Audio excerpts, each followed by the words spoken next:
And then I'm going to duck out of this and we can admit everybody from the waiting room and get started. Have a great panel. Thank you. Thank you.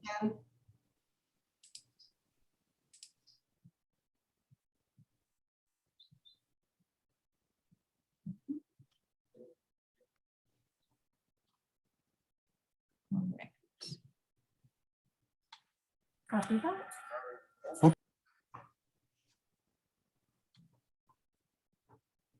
All right, good afternoon, everyone.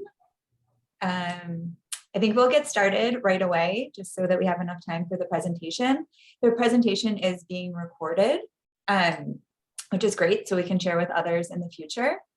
I want to welcome you to the Concurrent Panel 10, the role of international norms in protecting unaccompanied minors in the US and Colombia. We have 4 distinguished presenters today, and I will give them brief introductions, and then they will do a joint presentation. So first, I would like to introduce Professor Raquel Adana. She is a professor of law at UC Davis and the co-director of the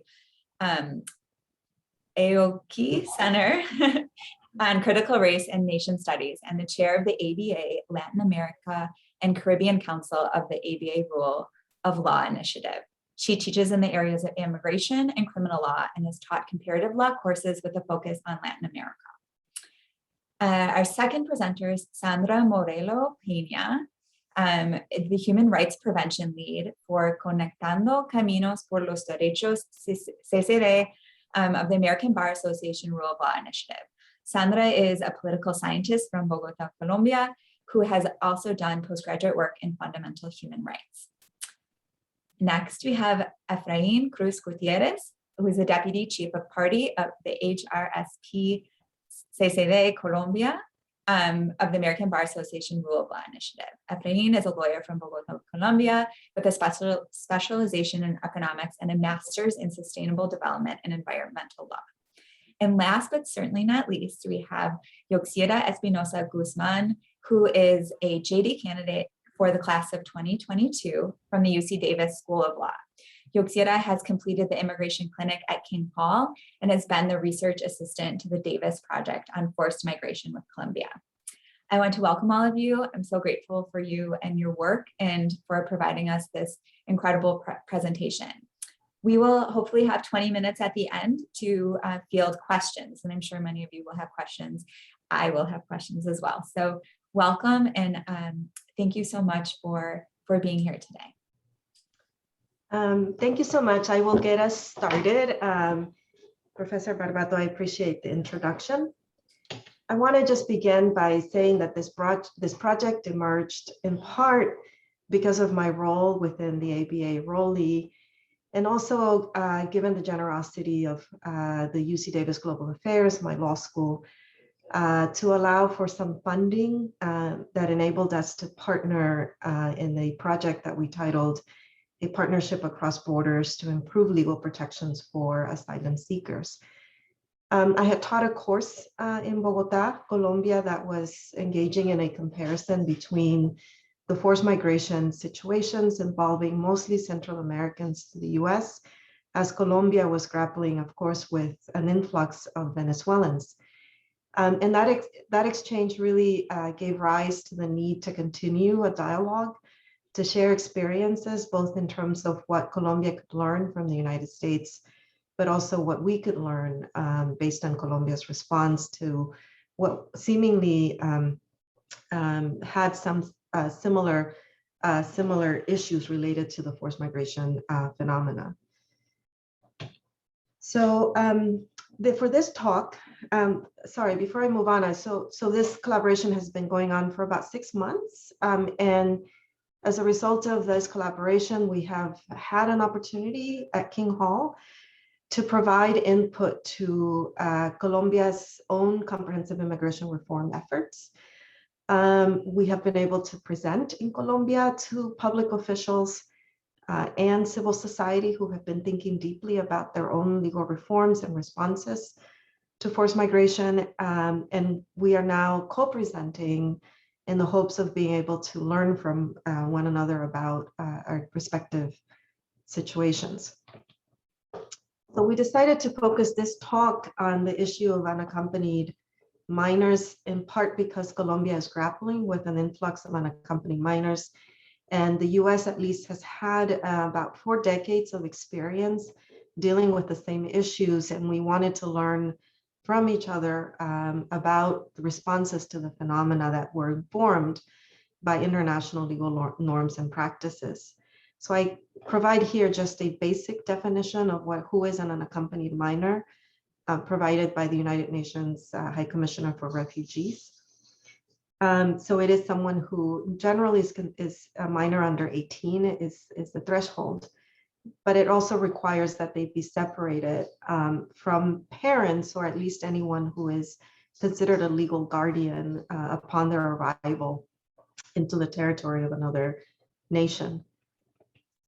There are specific definitions that are adopted within the United States, which I provide here, as well as in Colombia. And they they're very comparable and similar, and they in general trace the definitions provided by UNHCR.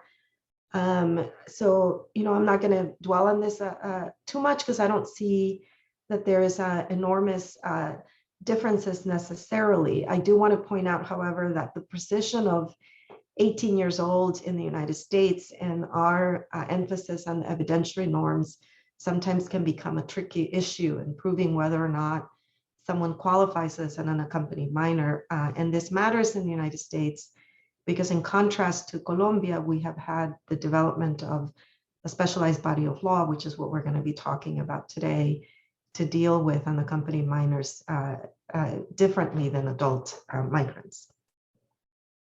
So with that, I'm going to turn to Sandra, who's going to both provide a context for understanding the situation in Colombia and give us some interesting profiles of unaccompanied minors arriving in Colombia. Thank you so much, Raquel and Mary. Then we are going to start with this presentation about our Colombian in a broader context. Please, next.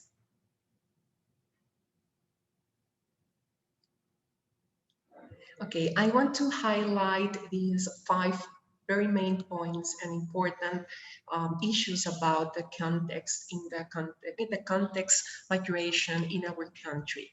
From the 70s to the early 2000s, Colombians used to flee to Venezuela looking for better opportunities and escaping from the armed conflict. The situation has reversed.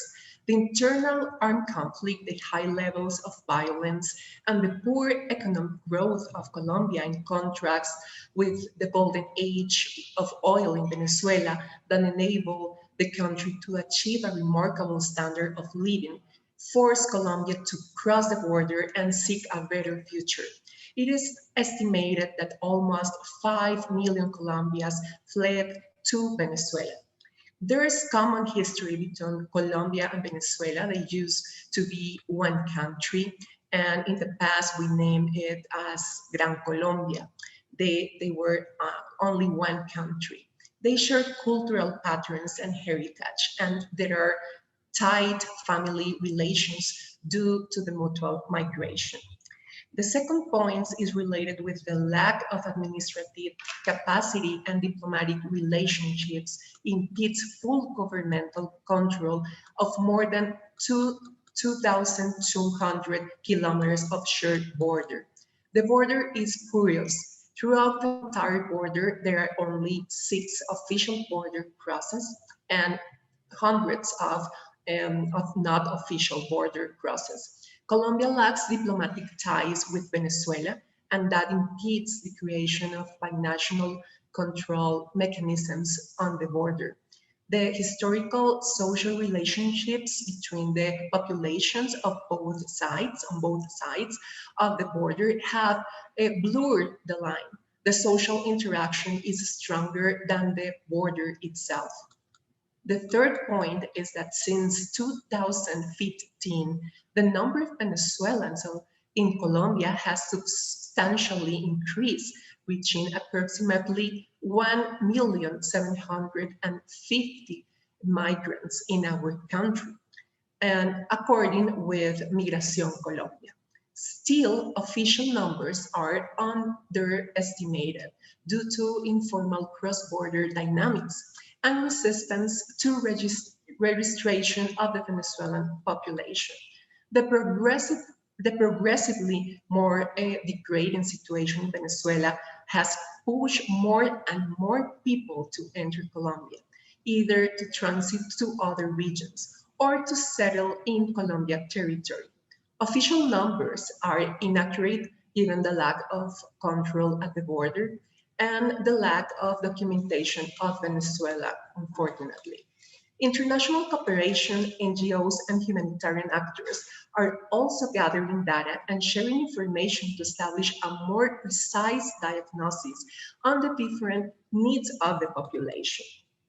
The next point is related that Colombia lacks the capacity to identify, locate, and provide care to child victims of human rights violations, especially Venezuelan migrants. During the last 5 years, or probably more, the government of Colombia has set up a series of registration initiatives to identify, register, and provide a legal immigration status to Venezuelans. But the lack of confidence in the procedures have been an obstacle to reach all or most of the Venezuelans in Colombia. The last effort is the temporary protection status, known as TPS for English, or Estatuto Temporal de Protección. The procedure to acquire this status includes an online and in-person biometric registration. It is expected that at the end of the entire process, the Colombian government should have more detailed information about the special needs of the Venezuelan population. And of course, what we want really in the country is that all these Venezuelan migrants can have a real access to their rights and the state services. And the last point in this PowerPoint is that Colombian Family Welfare Institute, ICPF for the acronym in Spanish, lacks the capacity to identify, track, and provide sustainable and appropriate services to unaccompanied minors. Next, please. Okay, here we have two main points that we want to highlight about these numbers related with unaccompanied minors. From the 1.7 million Venezuelans in Colombia, it is estimated that 23.8% are between 0 and 9 years old, and 32.5% are between 10 and 24 years old.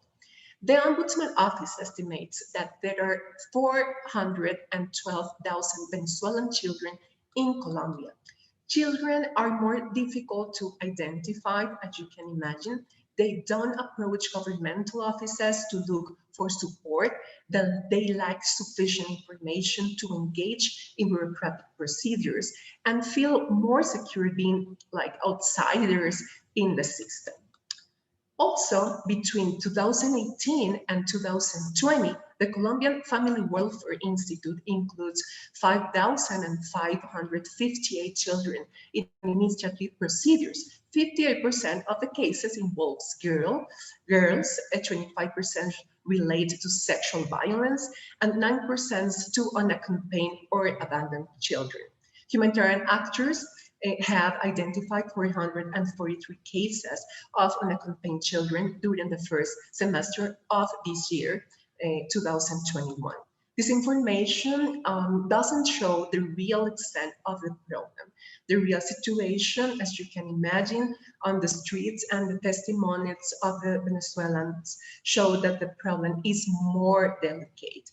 ICBF has identified that children, especially unaccompanied, are vulnerable to forced recruitment for illegal activities, sexual exploitation, child labor, thief or trafficking in person, discrimination, lack of access to basic and essential services such as food, shelter, sanitary solutions, and education. diverse ways of gender-based violence as psychological, physical, sexual, or domestic violence, and not having identification documents. Next, please. And finally, related with this context, and you are going to see in the next information related with profiles and the stories of these children, unaccompanied children or adolescents, is related with the situation in this border. In La Parada, a municipality of Villa de Rosario, Norte de Santander, this is our longer border between Venezuela and Colombia, where more migrants arrive in Colombia than any other municipality. There are 272 unaccompanied Venezuelan minors, according with the New Youth Horizons Foundation.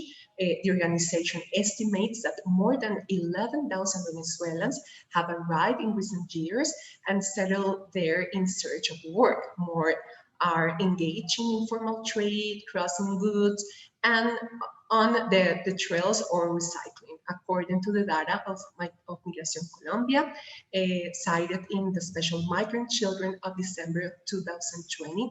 4,050 Venezuelan children and adolescents were living in the country, 24% of the total population, and of those, 25,000 left Venezuela without adult accompanied.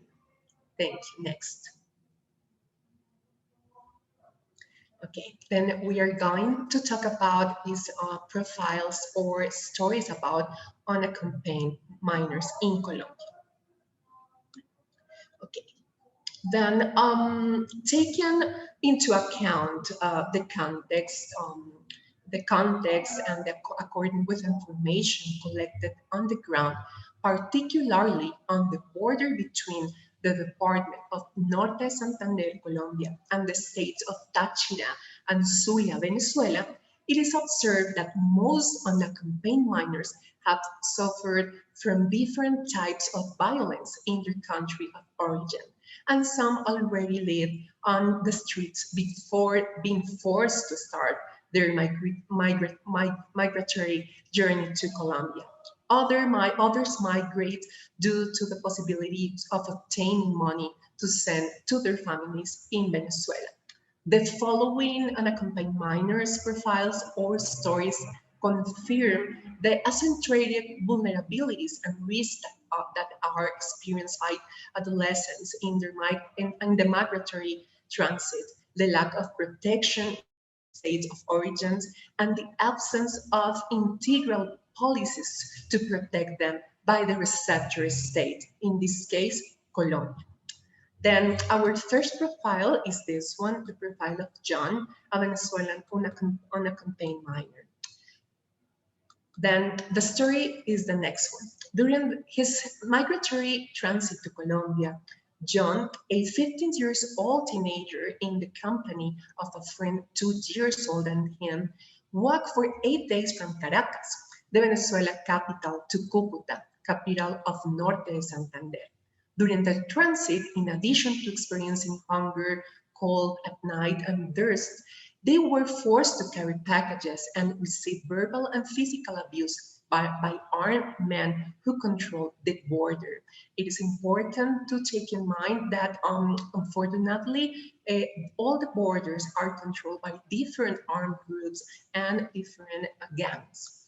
John and his friend entered Colombia through an unauthorized path called Roads of Death and popularly known as trochas. They arrived in the municipality of Villa de Rosario, where they joined another group of unaccompanied minors, and together they built a cambuches and spent the night there. The next day, they realized that there are some humanitarian workers delivering food, drinks, and clothes. The minors approached with distrust and agreed to receive humanitarian aid.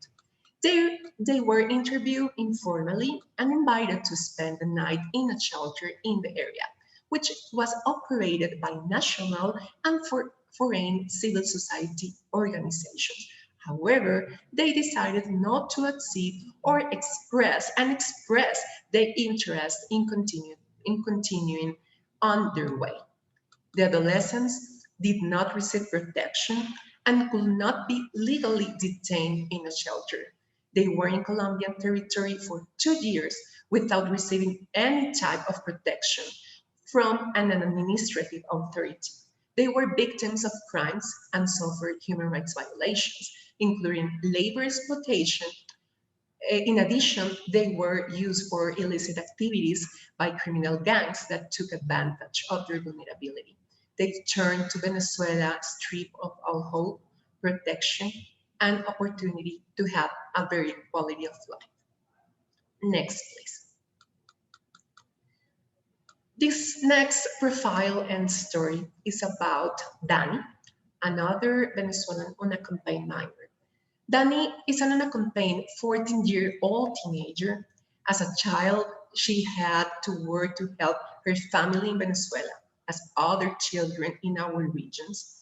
When she was 12 years old, she met a boy 2 years older than her, with whom she began a relationship.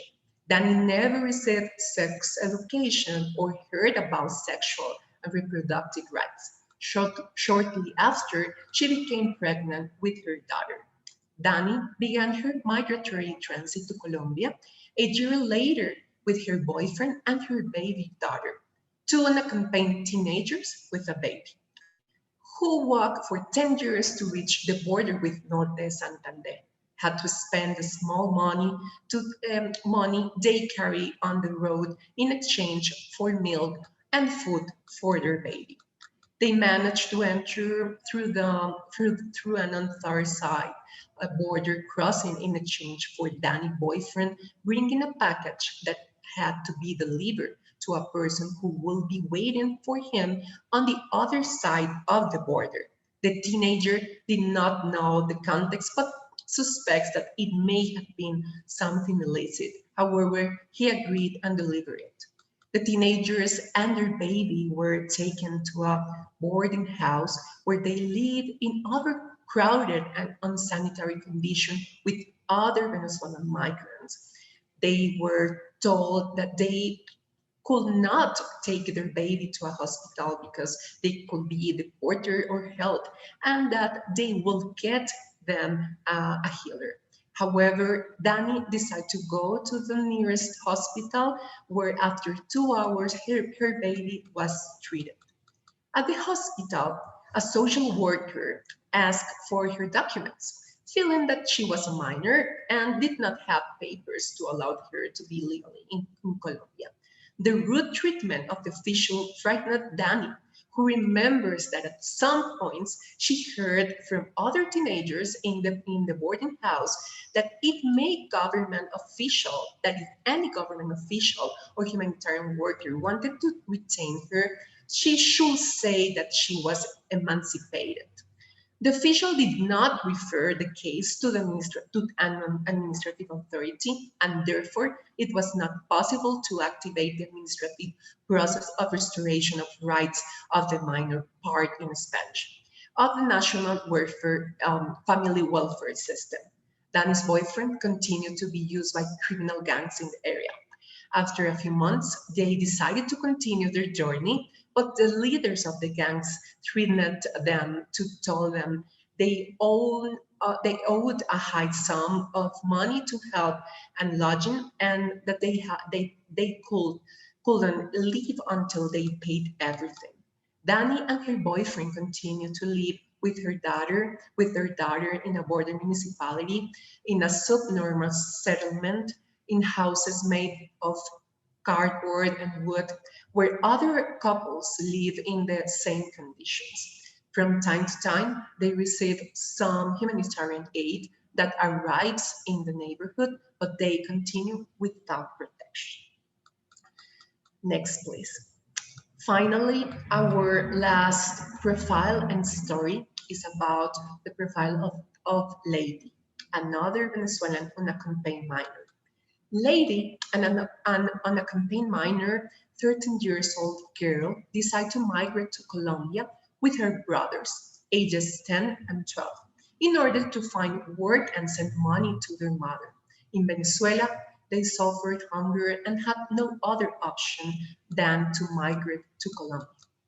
They undertook a 12-day walk from their city of origin to La Parada in Villa de Rosario, Norte de Santander. During transit, they had to beg for money to eat, and Lady was unfortunately sexually exploited, abused by a man who offered her money in exchange for sex. Upon arriving in La Parada, they spent several days sleeping on the street and asking for money to survive. One of the local organizations working with unaccompanied minors approached them and offered a shelter. Lady and her brothers entered and found a temporary space where they received food, lodging, and the possibility of study and protection. Lady has not overcome the sexual violence she was subjected, as thousands, unfortunately, of children with the same situation during her immigration transit, and is receiving psychological support. She has spoken a couple of times with her mother, who does not know what she went through. She and her brothers don't know if they want to stay in a shelter because they must work to send money to their mom, but it's not easy, and they're afraid that the ICPF will hold them back or not let them fulfill their purpose. This is our last story or profile, and according with this profile, it is observed that most of them are adolescents between 13 and 17 years old, who are being cared by different humanitarian operators in the territory without, in most cases, being protected by an administrative authority. It is worrying that these unaccompanied adolescents cannot be held, and if they wish, they can continue their transit, exposing themselves to all kinds of violence. Thank you.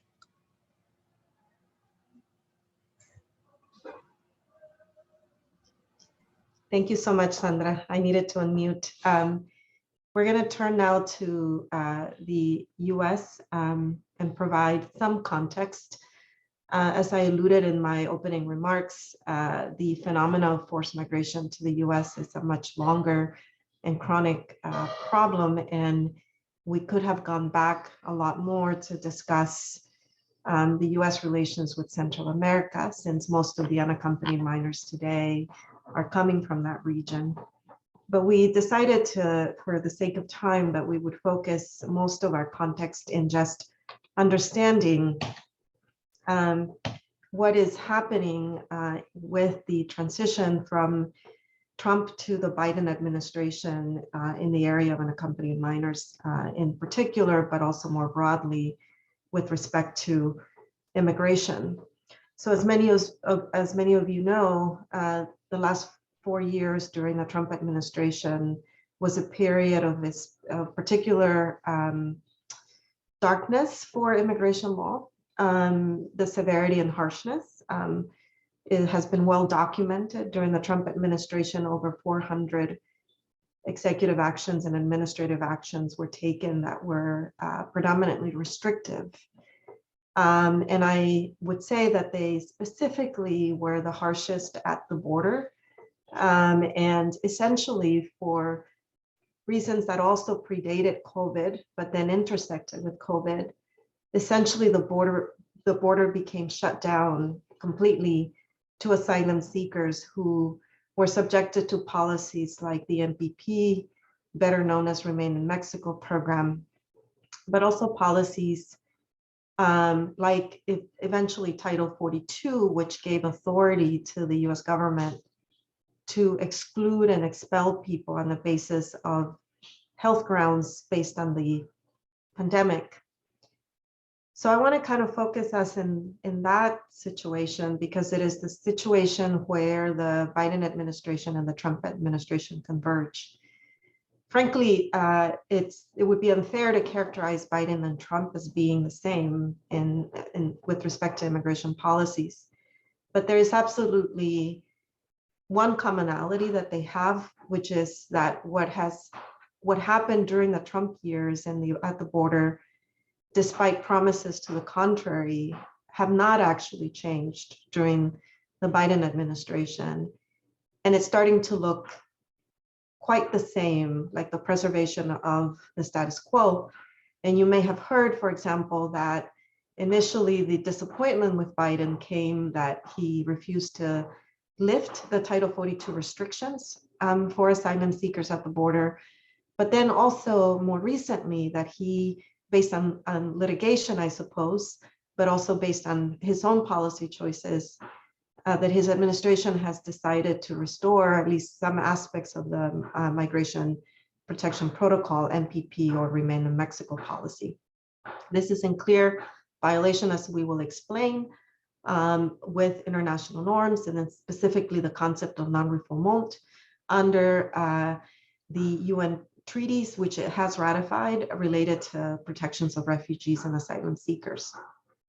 So what I have here is simply an example of when you search these days for any indication of what Biden is doing in the area of immigration law, you get a slew of titles like Biden railed against Trump's immigration policy, but is now defending them, and so on. And so the idea here is that at least at the border, they have become indistinct, almost indistinct in the ways that they have been treating asylum seekers.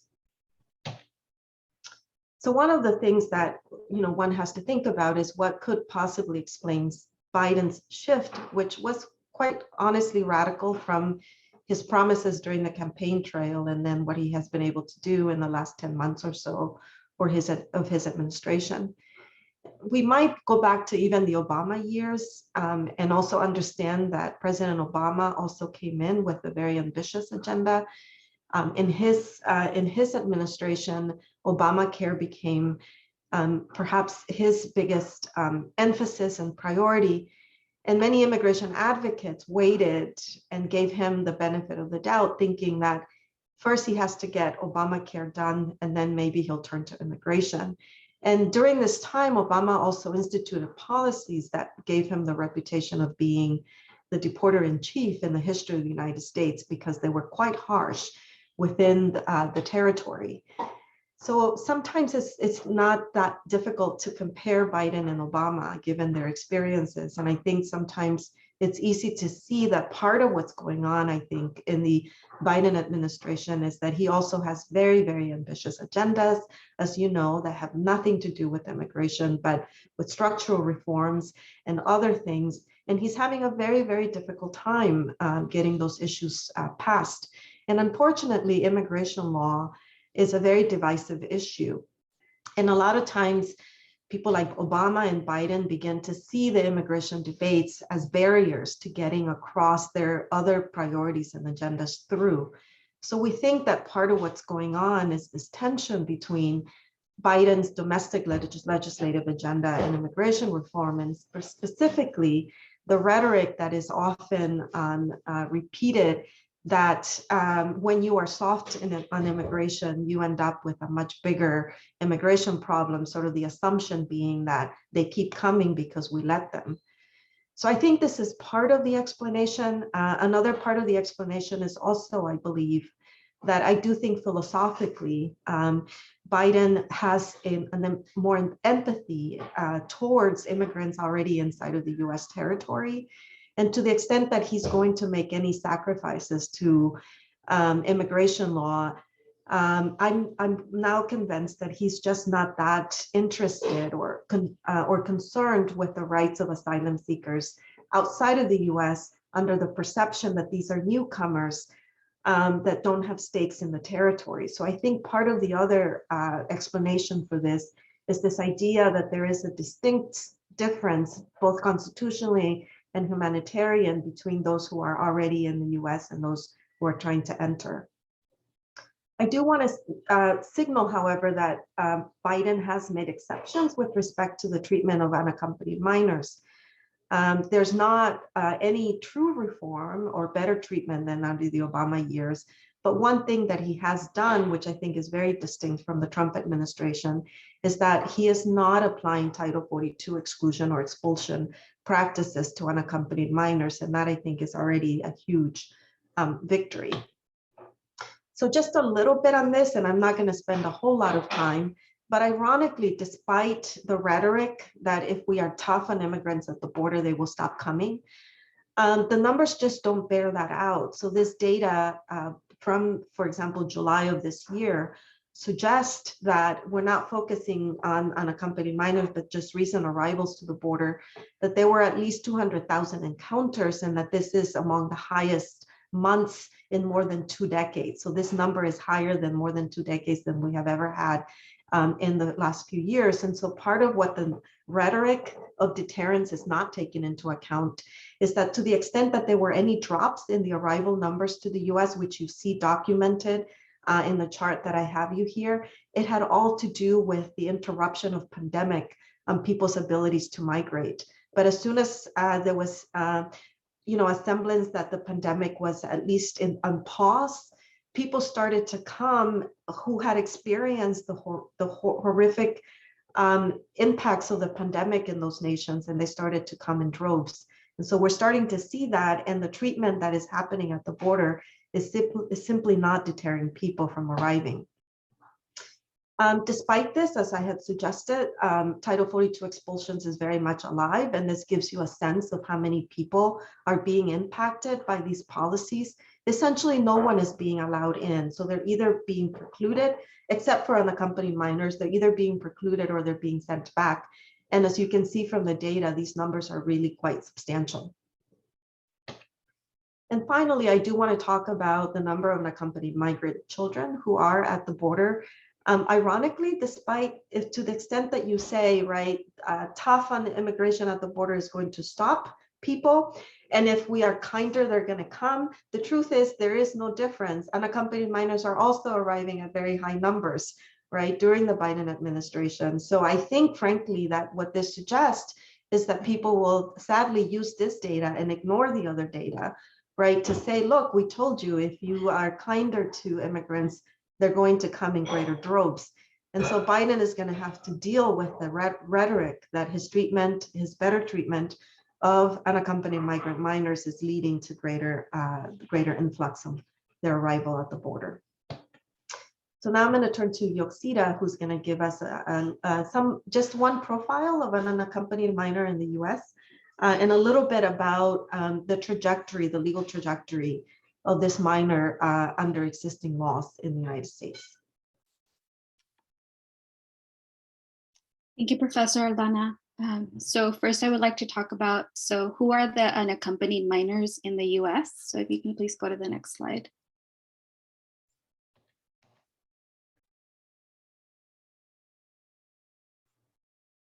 Sorry, it gets stuck. Let me, sometimes it works. There we go. Sorry. Okay. There we go. So the vast majority of the unaccompanied minors arriving at the border come from Honduras, Guatemala, and El Salvador, with the highest percentage of children in fiscal year 2020 coming from Guatemala at 48%, followed by Honduras at 25% and El Salvador at 14%. The gender breakdown of unaccompanied children, it's quite similar to the figure that I have from 2018. There is only a small decrease in figure year 2020, with male arrivals going down from 71% to 68%, and female arrivals from 29% to 32%. The age breakdown of unaccompanied children has remained roughly the same since fiscal year 2018. Specifically in fiscal year 2020, 16% of the unaccompanied children were between the ages of 0 to 12. 12% were between the ages of 13 to 14, 37% were between the ages of 15 to 16, and 35% were 17. So if you can go to the next slide. So as a figure in this slide demonstrates, the number of apprehensions or encounters of unaccompanied children at the US-Mexico border declined from fiscal year 2019 to fiscal year 2020, mainly because of the COVID-19 pandemic and other related public health enforcements. But starting in June of 2020, the encounters increased and reached an all-time high in March of 2021. Yes. So although the numbers and the graphs help paint a picture, they don't account for the compounding trauma that so many children experience crossing the border. In addition to fleeing from persecution, the journey that the children embark is also very traumatic because they are often traveling alone without their support systems. Along the journey, which traverses multiple countries depending on where they're coming from, they suffer traumatic crime by the police, by the gangs, or the narcos. Truly what they see is unimaginable. And by the time that we see them, or by the time they're apprehended, they already experience so many layers of trauma. So it's not surprising that once the children are detained, they experience a range of psychological issues. Illustrative of that, of how as a country we incarcerate children, is Y's experience as an accompanied minor.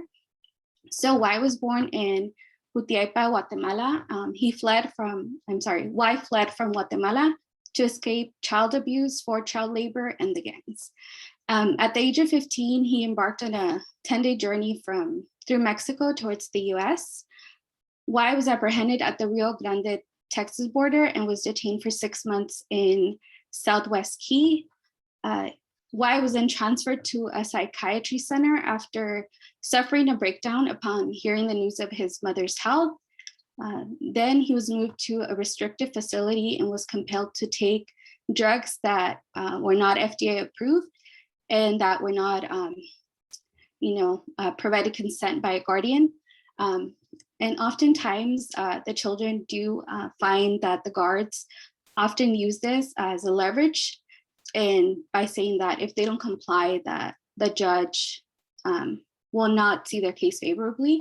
So in the US, the deportation apparatus runs simultaneously with the detention center.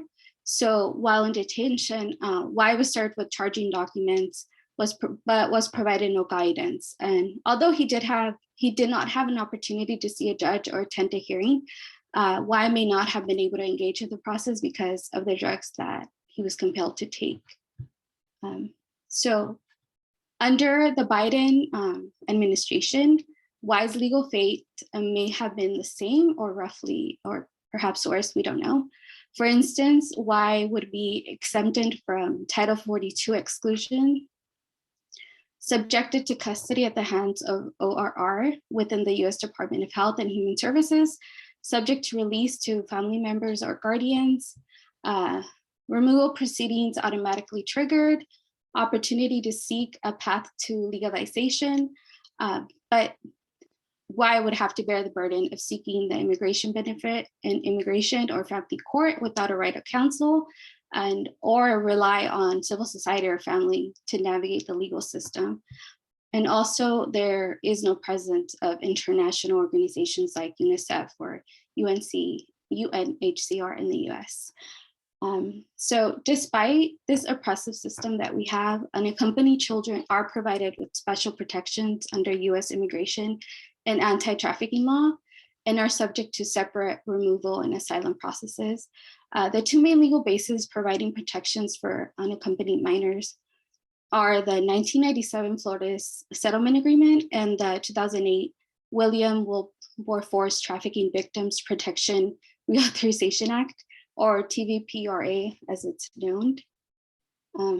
Next slide, please. So this slide illustrates the evolution of the treatment of unaccompanied children under US law, beginning in 1987. As the timeline depicts, the Flores v. Reno litigation commenced. The lawsuit challenged procedures for detention and release of minors by immigration authorities. In the 1990s, a few years later, we get the Immigration and Nationality Act of 1990, which added special immigrant juvenile status, or SIJS, to the act. SIJS is a humanitarian form of relief available to minors who have been abused, neglected, or abandoned by one or both parents. To be eligible, a child must be under the age of 21, unmarried, be physically in the US, not be inadmissible to the US, and subject to certain dependency orders issued by juvenile court.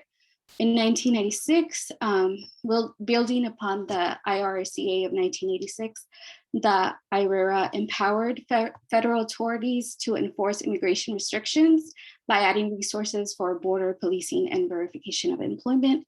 And then in 1997, after many years of litigation, the parties in the Flores v. Reno litigation reached a settlement.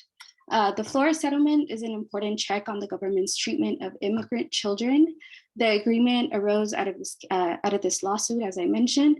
The agreement sets forth procedures or standards for detention, release, and treatment of children in government custody, and it's currently overseen by Judge Dolly G. in California.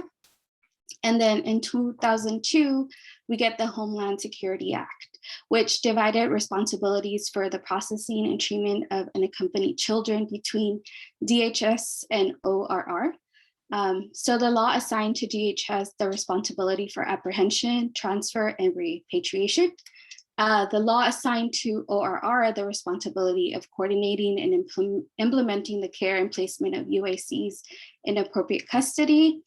And then in 2008, Congress passed the TVPRA, requiring special care and protections for children when they approach our borders alone. The bill recognizes that immigrant children are children and mandates protective procedures for unaccompanied children. And then under the TVPRA, unaccompanied children from countries other than Mexico and Canada must be transferred to ORR within 72 hours of apprehension. But unaccompanied children from Mexico and Canada are treated differently and are generally repatriated within 48 hours of apprehension after screening by CBP. The TVPRA also ensured that unaccompanied children are exempt from certain limitations on asylum, such as the 1-year filing deadline. And then in 2014, under the Obama administration, we get the Central American Minors Program, but then it was terminated in 2018 under the Trump administration. And then once again in 2021, the program is reopened under the Biden administration, which I will discuss in a few slides. Next slide. There are also other remedies that are available to adults that unaccompanied minors can access, such as asylum, U visas for victims of crime, and T visas for victims of trafficking. Just briefly, asylum. For asylum, unaccompanied children apply through the USCIS when they have suffered or fear that they will suffer persecution in their home country because of their race, religion, nationality, membership of a particular social group, or political opinion. To be eligible, the child must be under the age of 18, not have lawful immigration status in the US, and not have a parent or legal guardian in the US who is able to provide care. So the U visa is reserved for victims of certain crimes who are essential to the investigation and prosecution of criminal activity. And an accompanied child may be eligible for a U visa if they were a victim of a qualifying criminal activity, they suffer substantial mental or physical abuse, they have information pertaining to a criminal activity, they have been, are, or are likely to help law enforcement's investigation and prosecution of the crime, and also the crime took place in the US. For T visas, to qualify, the child must apply showing that he or she has been a victim of severe form of trafficking, such as labor trafficking or commercial sex trafficking in the US, will comply with law enforcement in the investigation or prosecution of human trafficking, and would suffer extreme hardship if removed from the United States. So although all of these pieces of US law created the landscape for protection for unaccompanied children, unaccompanied children still face many challenges. Next slide, Professor. Thank you. Some of them being the inability to quickly reunify with their parents or sponsors. In early 2018, DHS and HHS entered into an agreement to share information about individuals attempting to reunify with an unaccompanied child. The information was then shared with ICE to arrest and detain potential sponsors.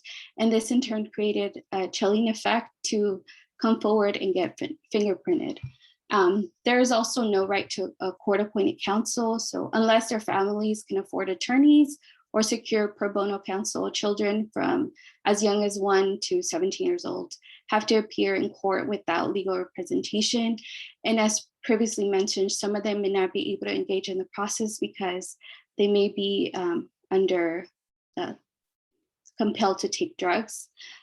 So the court and detention system is also very confusing and complex, and there's an additional layer of repression for Indigenous children trying to navigate the system. So if you can go to the next slide. So these challenges then lead to longer detention. According to this figure, out of 266,000 children placed in custody, there were about 25,000 that were held more than 100 days. 942 were held for a year or more, and at least 3 were held for more than 5 years. Next slide. But a step in the right direction under the Biden administration has been the reopening of the Central American Minors Program. This program allows minors from El Salvador, Guatemala, and Honduras to come to the US through a parent sponsor with legal residence. This program is significant because it protects many children from making the dangerous journey from their home country to the US. So the Biden administration announced the program in 2 phases. The first would process eligible applications that were closed when the program was terminated in 2017. And the second would begin to accept new applications. According to the Biden administration, the number of people who can access the program has also expanded.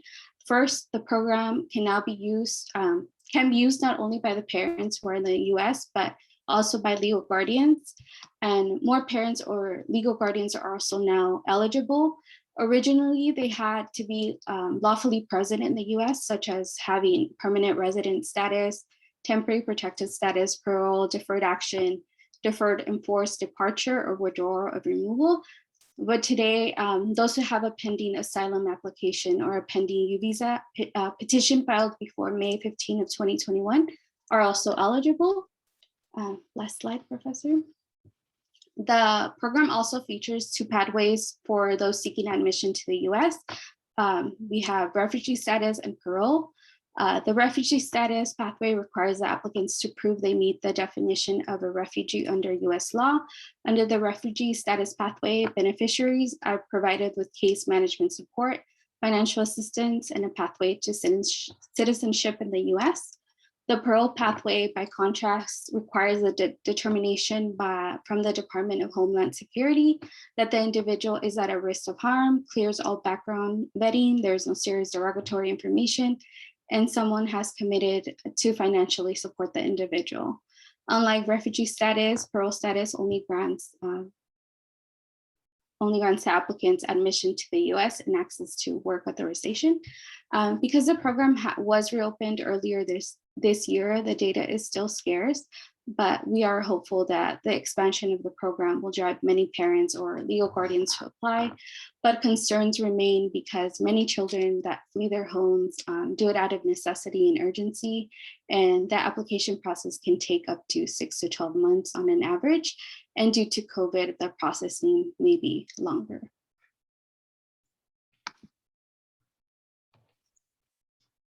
I think Okay, thank you. Gracias. Sorry, Raquel.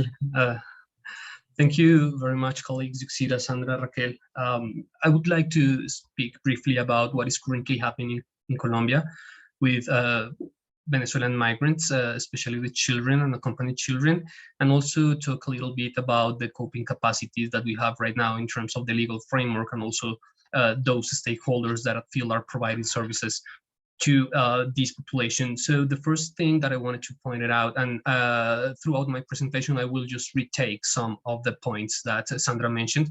But the first thing that I would like to mention is that Venezuelan children continue to enter Colombia through informal cross-border points.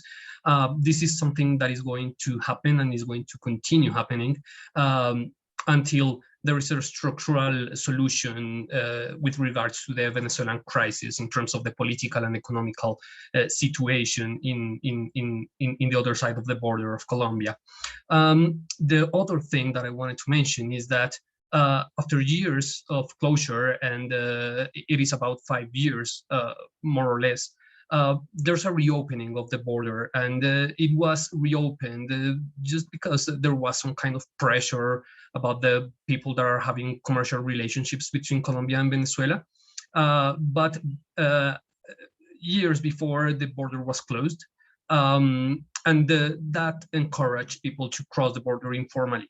Not only because they lacked of documentation to properly cross the border through the official checkpoints, but also because there is a lack of confidence in the authorities. Not only, this is not something that is related to the Venezuelan and the Colombian context, this is something about the Latin American as a region. We as civil society, we lack of confidence in some authorities, especially those that have law enforcement obligations and duties and roles. Still, when the border is opened, we expect that the children are still going to cross through informal cross-border dynamics, and that is going to increase the protection risks and increase the protection the protection needs for this population. The third thing that I wanted to mention is that the lack of diplomatic relationships between Colombia and Venezuela are also putting a lot of pressure in terms of what can stakeholders do when there is a minor, an accompanied minor, and that when he wants to be unificated again with his family. Nowadays, this role has been coped by the International Red Cross Committee, and they have some sort of procedures in terms of trying to find the family in the other side of the Colombian border, and in that sense try to identify who is a responsible adult for that children. But still, this is not a governmental mechanism. This is a international humanitarian agency procedure that will not have the same extent and the same impact as if there were diplomatic relationships between Colombia and Venezuela. And this means that these unaccompanied minors are facing the situation that they are not likely to be reunificated with their families when they are in the other side of the border. The fourth thing that I wanted to mention is that Colombia has really few opportunities to control the border, and that means that the opportunities to identify unaccompanied minors in the border are low. That means that children are able to cross the border and get into Colombia very easily. But the Colombian, when the Colombian authorities face this kind of situation, they don't have a proper mechanism to provide any kind of service to these children. One thing that is positive is that we don't have a detention mechanism for migrants in Colombia, and that is something positive. There is a welfare system that is provided to provide relief to children, and this mechanism is under the responsibility of the Welfare Family Institute. Sandra mentioned it as ICDF. But there are structural problems with this welfare system. The first one is that they don't have adequate facilities for children that are under this mechanism. The second one is that in terms of durable solutions, when we are speaking in the humanitarian language, that means social inclusion, there is not a mechanism for migrants under the welfare mechanism. So that means that these children are going to be under the system and under the protection of the ICBF until there's one family member that is claiming the protection of these children, or when they are adopted, and not all of them are entitled to adoption. And adoption procedures are also difficult, and it is very hard to access to this kind of services. And the other one is when they turn into 18 years old. That is when in Colombia people are grown up and they get out of the system. And besides that kind of service provided by the Colombian state, there are the international cooperation and local NGOs that are providing shelter services for this population, but those shelter services are insufficient. Most of them are temporary solutions, so they can be in those shelters for a couple of weeks at the most, perhaps a month, but they're just a transitioning option while they figure out what they want to do, if they want to stay in Colombia, or if they want to transit to another country, or if they want to go to another city within Colombia. Next, please. I mentioned that there's this welfare system in Colombia when we are speaking about the detention mechanisms, or when there is some sort of protection to unaccompanied minors. But there is something that is also increasing the protection risks and vulnerabilities of unaccompanied minors and of minors in general. And it is that we have a criminal justice for youth or children in Colombia. And that system, it includes detention. And this is problematic because in the context of migration, there's a lot of chances that the children are going to be recruited for illegal purposes. For instance, there is a lot of drug dealing processes and narco traffic between Colombia and Venezuela, and in the border context, not only in the border context, but that is more problematic in the border context. There's also groups that are specialized in recruiting children for trafficking in person purposes, and that means forcing these children to exercise prostitution. And this is only some of the examples of the illegal activities that these minors can fall when they are unaccompanied and when they are facing a lot of immediate needs. And with regards to the juvenile criminal system, this means that some administrative authorities are not, I forgot the word in English, are misjudging the conduct of these children. So they can be considered as criminals rather than being victims. So for instance, if one children is captured in exercising drug dealing activities, then this minor is going to fall into the criminal system rather to being in a program that is aimed at providing some solution to these children. And this also refers to prostitution, drug dealing, sexual exploitation, armed conflict in Colombia.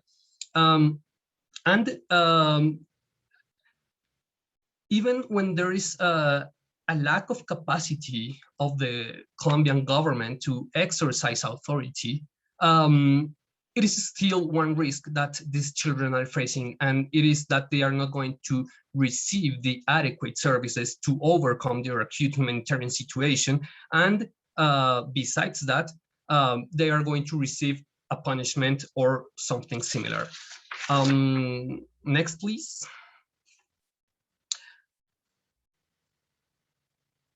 In terms of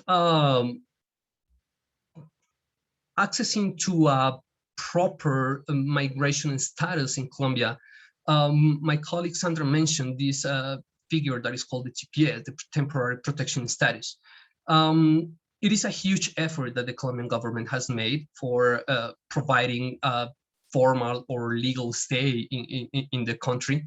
And one of the objectives of this is to promote social inclusion or social integration of Venezuelans and Colombians. There is a special article in the legal framework of the TPS that states that children are automatically entitled to receive the TPS. But one thing is mentioning that as a statement in a general law, and other thing is having special procedures to ensure that these population are receiving effectively the temporary protection status. The national government has started to implement this mechanism a few months ago. We are still expecting to see how is the evolution of this migration mechanism, but up to now, there is no report of one unaccompanied minor that has received the temporary protection status. One positive thing about the TPS is that it is an administrative procedure. It is not judicial. You don't have to go before a judge to claim your temporary status. It is before an administrative authority. And that means also that it is free and that you can do it by yourself. You don't need a lawyer. You don't need to have professional accompaniment to do this. Still, the procedure is kind of complex. It requires to have internet connection. It requires the people to make a pre-registration in the system, and then it requires the migrant to go to the migration office and be fingerprinted and do the biometrics. And still, they have to provide what we call in Colombia a prueba, a proof, a summary proof of the stay in the country. So there are going to be some obstacles that migrants must face in their process to achieve a legal stay in Colombia. Thanks. Great. So I'm going to try to be very brief here and apologize to Efrain because I think we may not be able to elaborate on a lot of things because of time, and I want to make sure the audience gets to ask questions, but we wanted to add an international legal framework to a lot of what has been an approach to comparison between Colombia and the US domestic laws. So the first thing that I wanted to clarify is that there is no single human rights treaty that regulates the treatment of unaccompanied minors or even migrant children for that matter. So instead, what has happened in international law is that you get a series of specialized treaties that protect children and also specialized treaties that protect migrants. And within those treaties, you have specialized or specific provisions that govern children or unaccompanied minors. So what has happened is that international organizations that deal with migration or with children have attempted to compile guidelines for unaccompanied minors based on these above norms that they would like to promote as being either binding or recommended. An example of this would be the guidelines and policies and procedures in dealing with unaccompanied children seeking asylum that was put together by the United Nations. So when we look at just ratification, so I guess you can see here just a very broad observation. This would be a sample of international instruments that are especially relevant to unaccompanied minors. And you can see right away that Colombia is a huge ratifier of international norms in contrast to the United States, which has ratified a handful, but not nearly the same ratification compliance as Colombia. With this, there's more specifics on this, and I'm so sorry, Efrain, I'm just gonna go through this very quickly, but Colombia, of course, has done significant international formal cooperation to embrace international human rights in contrast to the US, and these are examples of that. And then,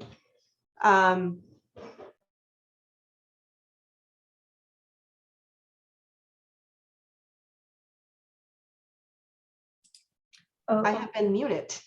Have I been muted for a long time? Okay, good. So it has been domesticated many of these norms as well.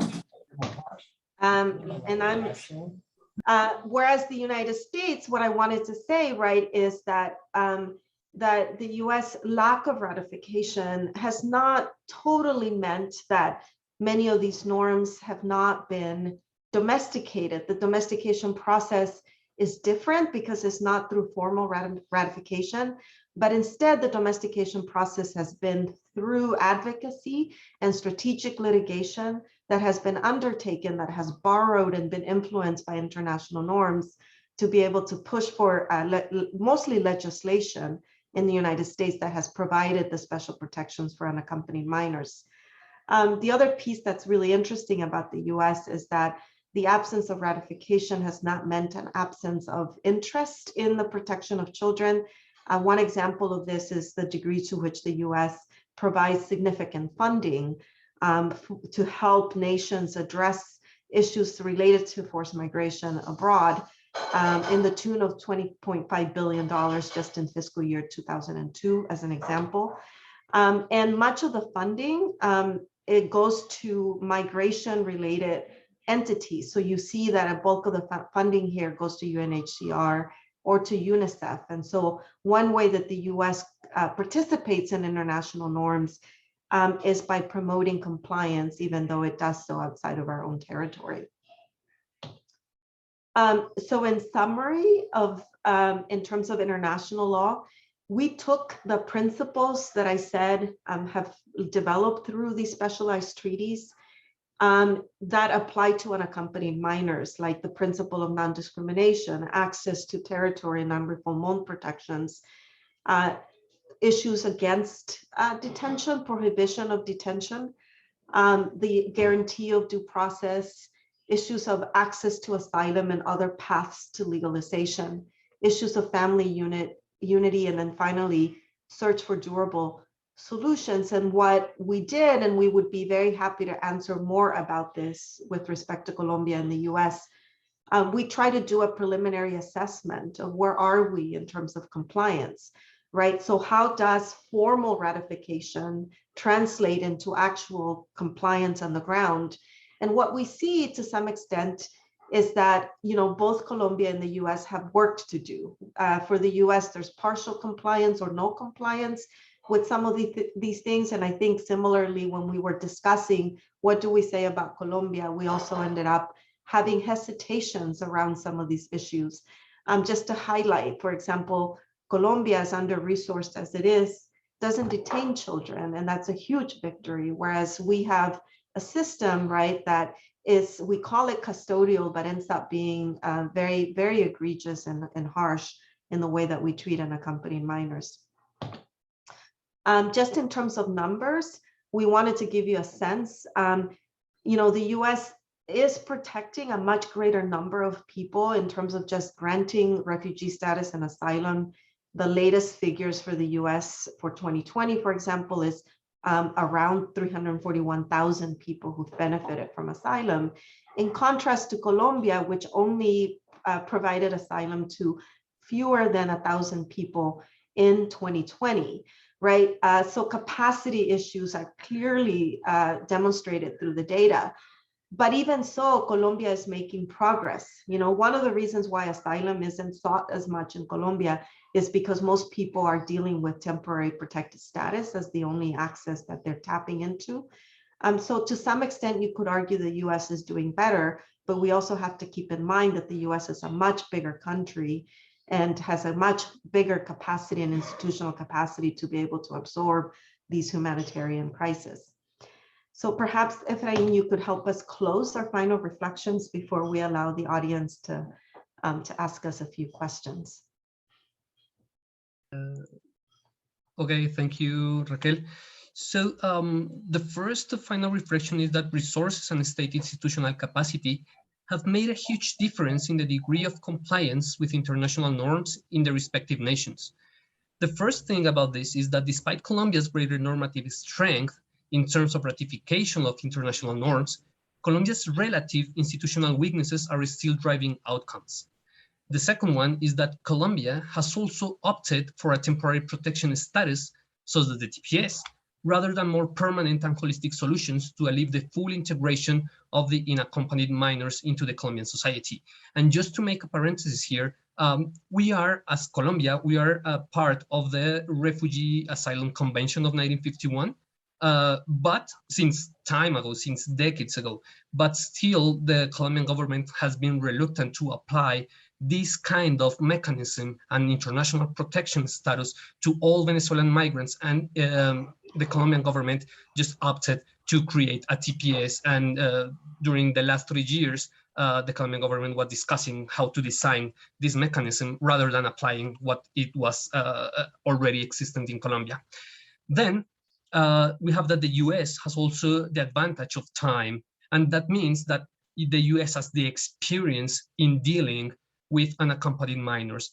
It's been more than 4 decades that the US has been receiving unaccompanied minors, and there's a lot of things to learn in terms of what the United States experience can inform other experiences in Latin America.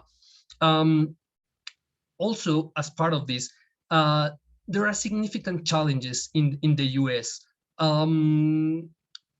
The first one is about the conditions of detention and the detention itself. Does it make sense to detain children when they are unaccompanied or when they are migrating because they are facing lots of humanitarian needs in their countries of origin? That's the first question. And the second one is, well, there's a detention mechanism in the United States, then how can we make that more humane? How can we make that a mechanism that does not violate human rights of children?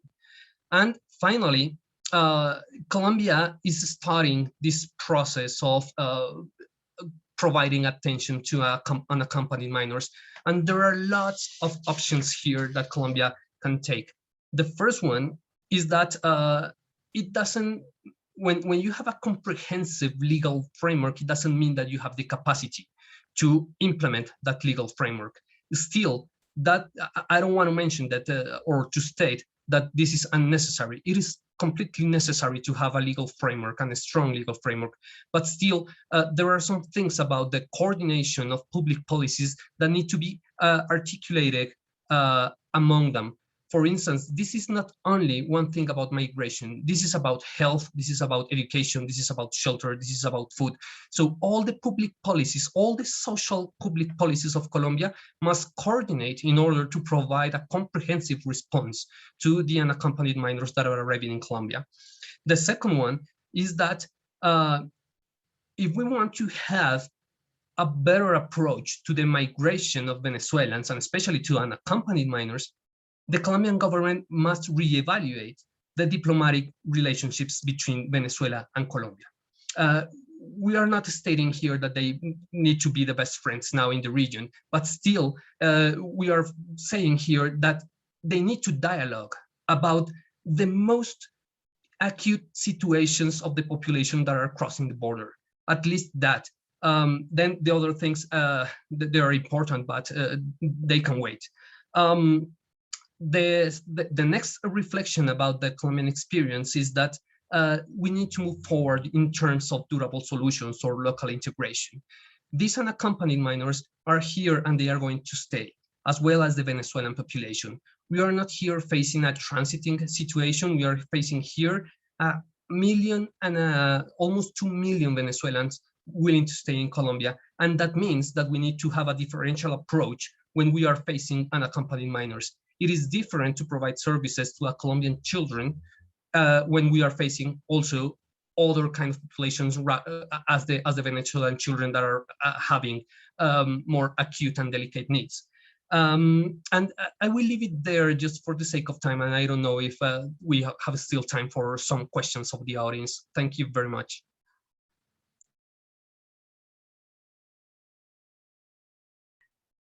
Thank you so much, Efrain. That was great.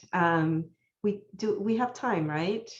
We do have time, right? We do have, up to I think about 25 more minutes for questions. And so what I can do is open it up to the audience either to raise their hand or ask a question in the chat, which I can read if that's helpful. And then I will have some questions as well if there's time for that too. Thank you all for that presentation. I learned so much. I was taking copious notes. So I'm really grateful for that.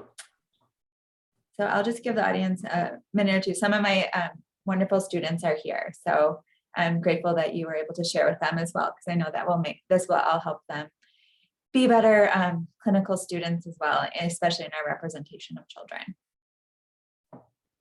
Yeah, thanks for coming, everyone. Okay, well, maybe I will just start with one question that I had, and this probably will just illustrate my lack of knowledge about Colombian law, and I apologize for that, but I was wondering if anyone could elaborate a little bit more on what TPS is for children, and particularly because, as Raquel talked a lot, and Yoxira talked a lot about the options for children here in terms of pathways to citizenship. So special immigrant juvenile status or U visa or possibly asylum, like there are some pathways that unaccompanied children may qualify to remain here permanently. And so I'm just curious about the TPS and what that kind of provides for a child, and whether that is like a pathway for someone to remain in Colombia indefinitely, or whether there is like an asylum process that may be available to the children. Okay, so the TPS is just a migration mechanism that the Colombian government has created for the Venezuelan migrants, only for the Venezuelan migrants. And the thing here is that from the 1.7 million of Venezuelans that are in the country, a huge majority of them, and I don't have the numbers here at hand, but we are speaking about more than 1 million of them, are with an illegal immigration status, and that impedes them to access to basic services and to develop any kind of livelihood activity in Colombia. This TPS, the objective is to provide them with a legal status in the country, and in that sense they will be able to sign up in the healthcare system. They will also be able to open a bank account. They will be also able to apply for formal jobs. And in terms of other services such as education for children, it is also going to open more opportunities to them to access this kind of services. In terms of what the TPS is going to represent for the children and the unaccompanied children, the first thing that I wanted to mention is that it is going to somehow give an identity to children. Most of these children and most of the Venezuelan migrants that are arriving in Colombia, they lack of documentation. They don't have not even the national ID card from Venezuela, and that is a huge problem for Colombia. And when we are speaking about children, when they don't have identification, then they are being vulnerable in terms of the fundamental right of having an identity. So the first positive thing about the TPS is providing an identity to these children. The second one is that at least in theory, when there is an accompanied minor that wants to access to the TPS, then that's an opportunity for the Colombian state to identify this population and then enroll that children or that child into the children well-being system. I don't know if I got it right, that concept, but that means that it is a way that the Colombian government can identify unaccompanied minors, because at the border they are not going to be able to do it because they are crossing through illegal checkpoints. And the third one is that it is going to be somehow easy to have more information about the conditions that this population are facing, and in that sense, the Colombian government must have enough data to decide in terms of public policy what's the next step to move forward in the local integration process or in the family reunification process. Just to mention one thing, this is going to last 10 years. So different from the asylum or the refugee status in Colombia, which is it will last until the conditions in Venezuela change. This is temporary. This is going to last only 10 years. This is not grounded over a law. This is grounded over an executive order of the national government. So it doesn't mean that the next government has to fulfill that obligation. If another government comes within these 10 years and decides to stop providing TPS to Venezuelans, then it has all the opportunities to do so. I have a feeling, but I could be wrong about this, that it was modeled very much after the TPS program in the US, although it's longer than ours because it is 10 years. But sometimes I wonder how much sharing there was about this possibility when they decided to do it. Because my understanding is that it's the first time in Colombia that you guys have had TPS, yes? Yeah, it's the first time. Yeah, I want to say something additional to what Efrain mentioned about the TPS or Estatuto Temporal de Protección in Spanish. This TPS is like a set of measures, and we adopted recently last June. And we hope, of course, that all the migrants massively have this regulation. And initially, as Efrain mentioned, it has a timeline of 10 years for the Venezuelan population here in the country. And it was indicated in the TPS that the children and adolescents will be covered by this statute when they were under the care of their parents and adult responsible for their care, who are under a BART, as the name in Spanish, or within this criminal responsibility system for adolescents. I don't know if I say correctly the name in English. And regarding their immigration status, it should be noted that they could be protected by the TPS if they are found irregularly, as long as they had entered before January 31st from 2021. That this is important according with our temporary status.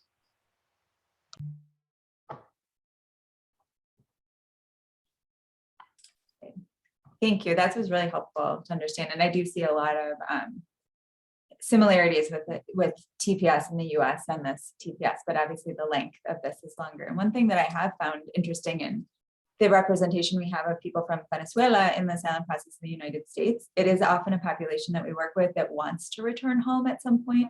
They don't necessarily want to remain in the United States. And I'm wondering if that might be similar for the people arriving in Colombia as well. We do have a question in the chat that I will read.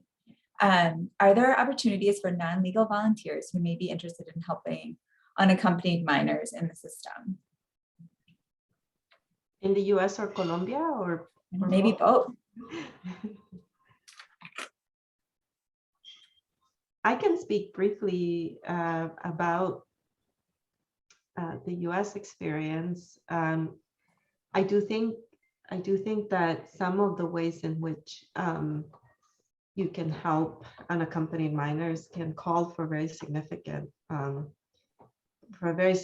commitment. And so I hate to even raise it because I have not been able to do it given my workload, but I have considered sometimes the possibility of fostering or caring for unaccompanied minors while they try to resolve their situation in the US. That's something that has, my heart tells me yes, but my busy schedule keeps me from being able to do it. But I am aware that some of the children in the US end up in foster care because they don't actually have family members. So the priority is to unify them with family members in the US, but some of them may not have any family members in the US. And so it is often the work of some good Samaritans who step up and provide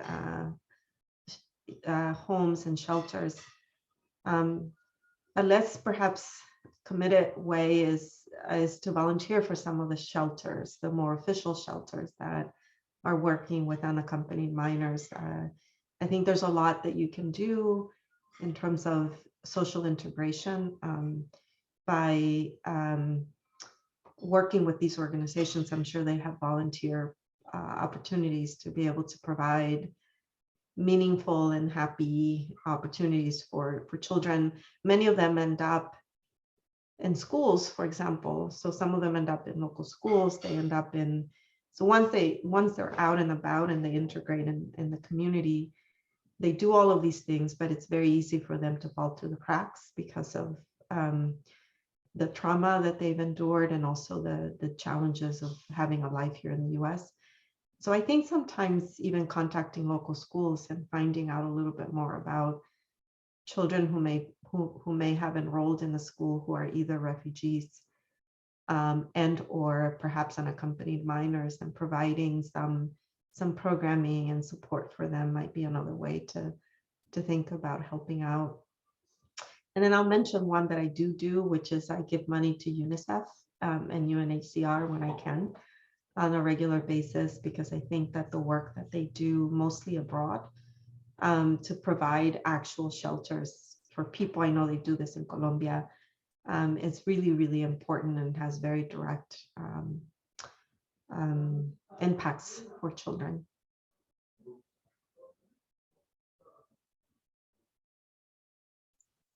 I don't know if Efrain or Sandra have any. Yeah, regarding to Colombia, there are always opportunities for non-legal professionals or to cooperate with local stakeholders in terms of the humanitarian situation in the country. There's a lot of international NGOs in Colombia, international agencies, humanitarian agencies, but also grassroots organizations and also local NGOs that are opening volunteer vacancies for people that want to collaborate in terms of the work that they are doing. We have a strong presence of UNHCR, we have a strong presence of UNICEF. There are international agencies such as the Danish Refugee Council, the Norwegian Refugee Council, US organizations such as, I don't know if you have heard about them, but HIAS, Asylum Access. There are many options. And I think it is more about just Googling something, opportunities, and then applying. And just to close this intervention, I would just mention that with regards to unaccompanied minors, they all, of course, they need legal support, but they need other kind of services that are very important. Psychosocial support, for instance, food and access to health services is basic for them. They are living in very poor conditions. They are living in the streets. They don't eat well. They are ill. They face a lot of vulnerabilities. We are just facing here a huge humanitarian situation, and in comparison with other populations, where we can say that they are more in the path of development or in the path of social integration, the unaccompanied minors are still in the humanitarian scenario where they need to meet basic rights, just to have a roof over their heads, just to sleep.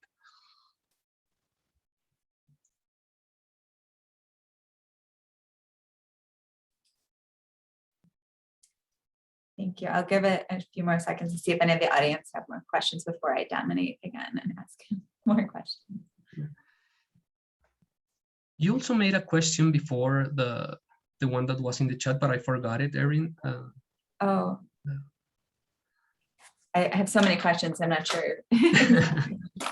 More just, the information you presented sprung up so many interesting ideas for me, and I learned so much just in comparing the process in Colombia and the US. I think there's a lot to be learned. And I think that might be my next question. Like, during this partnership and the incredible work that you have all done together, are there any takeaways that you have all learned, either from looking at the US policies and law or looking at the Colombia policies and law? You can see we can do things better. I mean, one thing very obvious, like, let's not detain children. Like, we can actually have a welcome children with dignity in a way that, that is probably the intention of the laws, but that don't work in the United States in that way. So I'm curious if there are any takeaways that you have all taken from this process, or from the additional work that you have been working on. Sandra? Thank you, Erin. Yeah, I just read the question in the chat. And yes, of course, we have a lot of opportunities, but I want to mention something that is very important in our Colombian context, and is related with, Efrain mentioned that we have a lot of NGOs and different organizations that are working right now in the country. But you know what? It's our first goal for our humanitarian action, and the work of the governmental agencies is related with the governance of the migration work. Yeah, because we have to organize all this intervention. Because as an example, in the border with Norte de Santander, we have hundreds of NGOs working there. And then when you analyze the situation, the result is that these NGOs and international organizations are not like be a complement for the government, and more than that are like supply the government. Yeah, then that's not the idea. We have, of course, to strengthen our work with our institution, with our local institution, our national institution. And we have a very good opportunity right now right now in Colombia. We are working on the process of regulation, I think is the word in English, related with integral migration policy. We are working right now on the integral migration policy in our country. Is different from the TPS. Of course, what we want is that both documents and both initiatives have to be coordinated, of course. But what we have this opportunity under this integral migration policy is to really institutionalize all this migration work in the country, organize, and of course to apply the principle of the superior interest of children, and especially of unaccompanied minors. I wanted to respond to, what are some lessons from this cooperation that I think have been very helpful to us in the US. So when I first started working with Sandra and Efrain, their approach to really helping Colombia achieve better protections for Venezuelan migrants is very collaborative.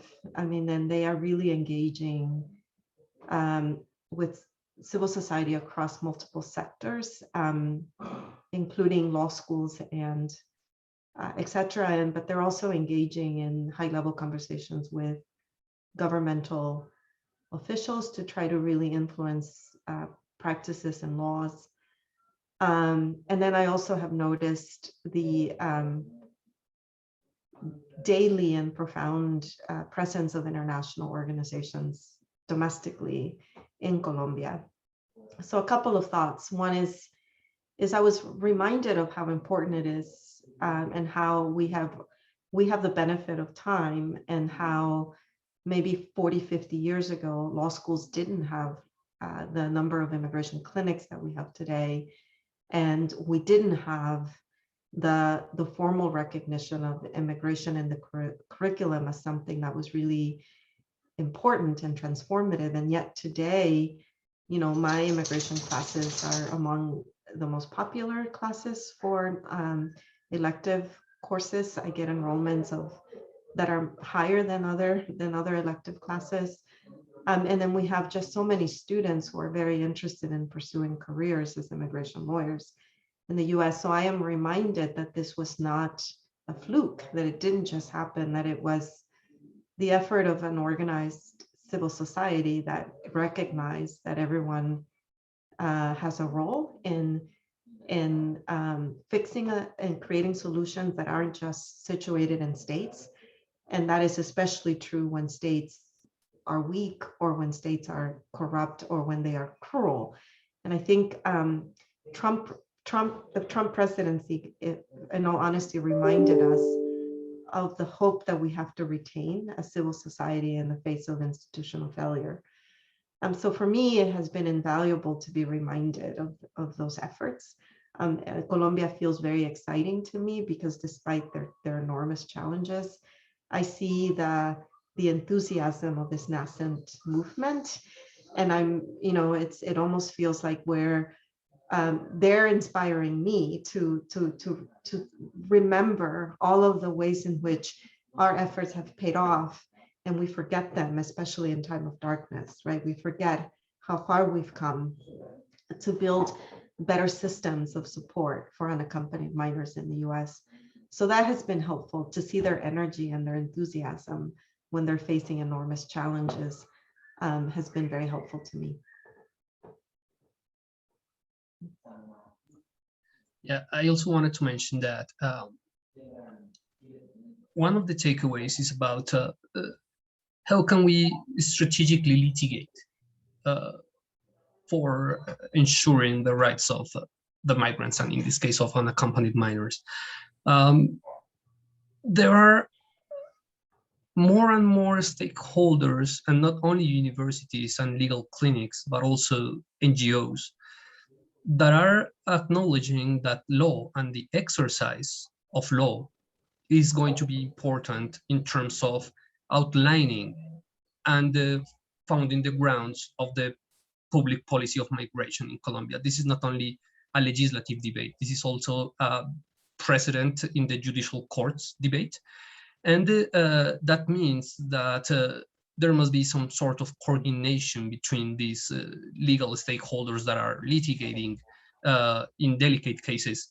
And I think that there's a huge opportunity there, but not only in Colombia, but having the experience of other local NGOs of the United States that have litigated for decades, pursuing the rights of children, that can inform and can inspire these local stakeholders on how to address those cases.